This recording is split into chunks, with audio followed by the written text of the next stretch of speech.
Hey beauties, Rev Roni here, High Priestess of Sanctuary Soul Sanctuary, and just been going through a lot of journeys lately and revelations as Kundalini has settled in.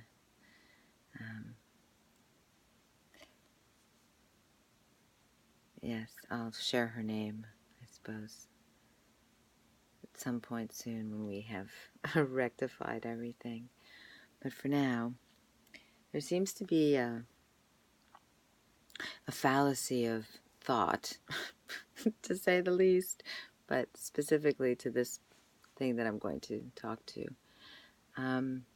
that people have with respect to the fact that when speaking of being love and living life through love consciousness,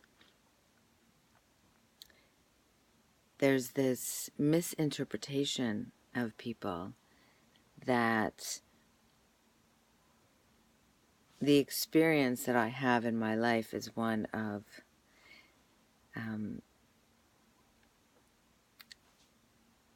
complete bliss, which I speak to and is totally possible.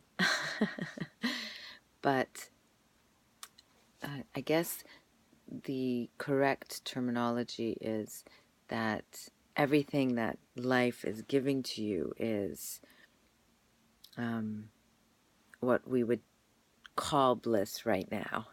So that in on the flip side, the other way of saying it is that there would be no experiences of what we call negativity or hardships or difficulties, which eventually won't be. But not even someone like myself who teaches about the fact that it can be and what love consciousness is, and bliss is everyone always with bliss, fabulous. And I use the word bliss instead of bless because I'm not religious. I'm a spiritualist.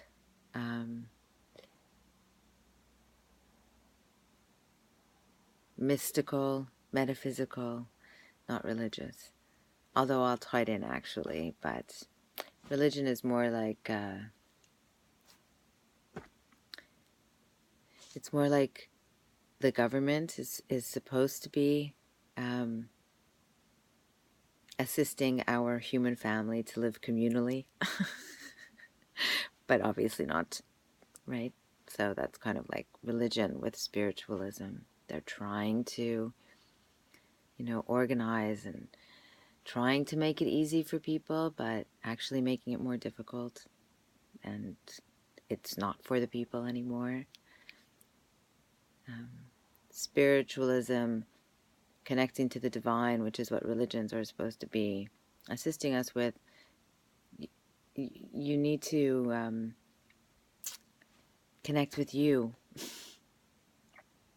However you do it, you're unique, which your uniqueness might be the same as a million other people's, but it's still yours. There are 8 billion of us, so a million's not really that many on that level. But you find your own way to connect with being love. We all know what it feels like to be love. Oh my gosh. I think, oh yes, the fallacy. I've forgotten. Very tired. Been through a lot. So the fallacy that, and there it is all tied in. Oh, and now I'm hearing one of my beautiful fairies in my head, my sisters,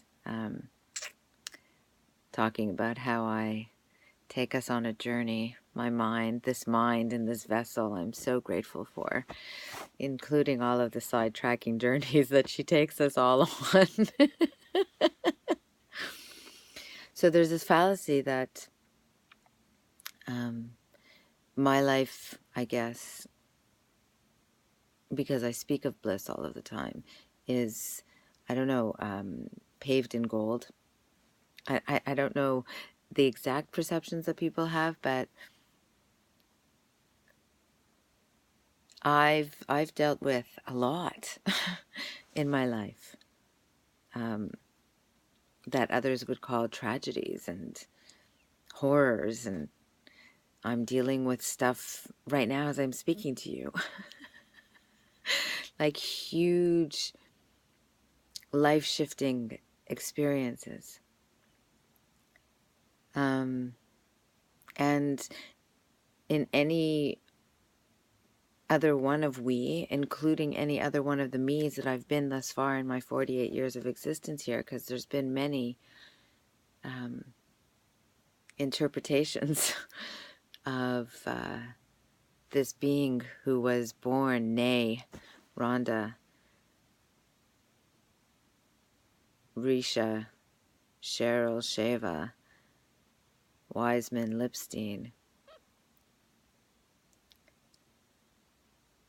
As you know, the more we live, the more cycles of life we go through, the more stages of life we go through, the more me's that we get to be in this one incarnation, interpretations of the one that we are.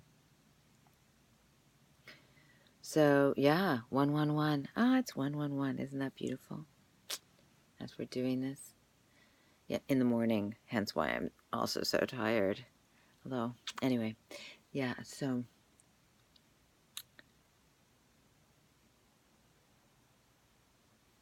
the message of love consciousness and being love, and this is the other fallacy, that the law of attraction also messes with people's heads because they don't get it. Sometimes the things that we're asking for and that we're getting are not coming in packages that are neatly tied with bows wrapped around them. Sometimes it can be messy. It doesn't have to be messy in a yucky way, but it can be. The yucky part is up to us. Although, I mean, you know, if you get like shit coming up in your basement, that's kind of yucky. It's not really up to us so much. It's an external environmental factor that's being used for our benefit, ultimately, eventually. But still in the process, yucky. Like, ew. So, yeah.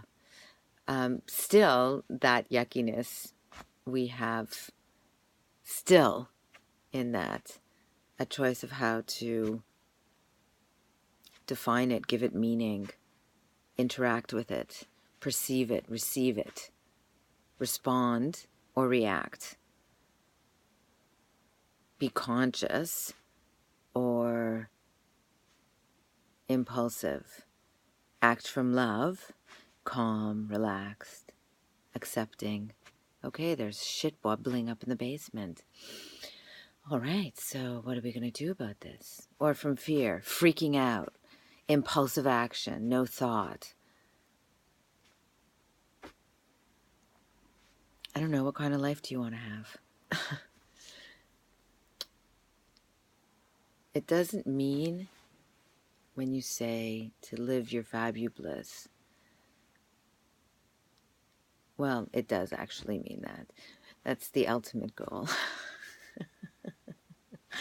Because we are learning to create the world that we don't have to have bubbling shit in the basement. And if we do, we would get to a point where it truly would be an experience of fabulous, of celebration. Like death, we will get to a point where we are celebrating.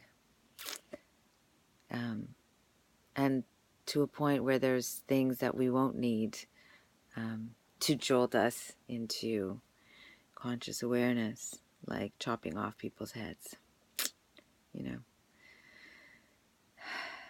But it's happening now because it's serving a purpose. We've created it, so let's learn from it, because we don't seem to like it. We like the release of the but there's so many ways to do it that don't include the negative aversive effects that killing seems to have on this physical vessel that we are experiencing life through. If we liked it, it's like, if that's the thing that the species got off on, if we were healthier because of it, it would be a different story. But we're not. It's not about, oh, it's a primal thing or it's a this thing. It's, you want to survive. You want the species to propagate. You want to enjoy this experience you call life. Pay attention. People who fight and kill, they might enjoy the exertion and the release of the anger and everything. But these are also the same people that come home and have like major psychotic breakdowns because they can't deal with the shit that they've just been through and what they've seen. So if it's not psychologically healthy for us, then why aren't we learning? Like, hello. Stop fighting about, like somebody was talking about that you can't ignore that the negatives serve, everything serves a purpose. The negatives serve a purpose. They serve a purpose in this now to show us that for most of us, we don't like going certain distances with respect to the negative. Some of us like to play with it, but within a realm of our choosing.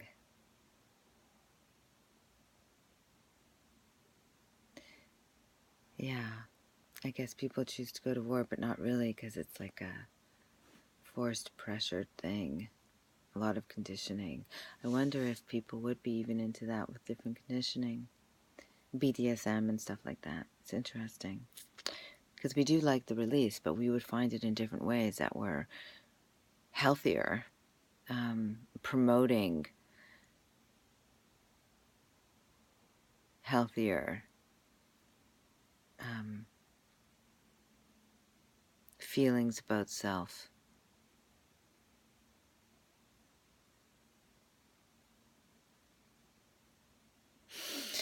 Anyways, I apologize. I digress. This is what happens when I've taken you on a journey with me through my mind's ponderings, starting with the fallacy that life is always coming up roses for those of us who speak of making the best of life. That, you're given lemons make lemonade type of deal. We still have to deal with life happening. It's just that we choose to do our best to deal with it in a lighter way. And lighter not meaning it's lighter on the shoulders, on the heart, on the body, on the mind, the load, the heaviness is lighter. It's not that there isn't darkness. It's not that there isn't an honoring, a grieving, a mourning, but there's also an objective, detached awareness simultaneously as an allowance. It's very important to go through the motions. It's energy in motion, the emotions they need to go through, they need to pass through. I suppose we can get to a point where we can not pass them, I don't know, maybe ride them, but they're going through the body. I mean, completely detached. You would just be observing them going through. I've had that experience. Very cool. The emotion comes and you just like let it go through, and you even have like, I cried even, but it was very like from here, and watching the physical body also give into the whole experience. It was quite wonderful actually to see the unity of the me happening. It's very cool. Yeah. So, but I guess I'll just, to bring it all together, is the point that every now we have choice of how to experience life. And that's all of life. People dying, wars happening, horrible politics going on, people saving each other, miracles happening, magic occurring, minds melding. Whoa! So much wonderfulness and so much horribleness and so many ways to journey through this experience we call life. Could you imagine if everybody chose to go through life choosing to make the best of it?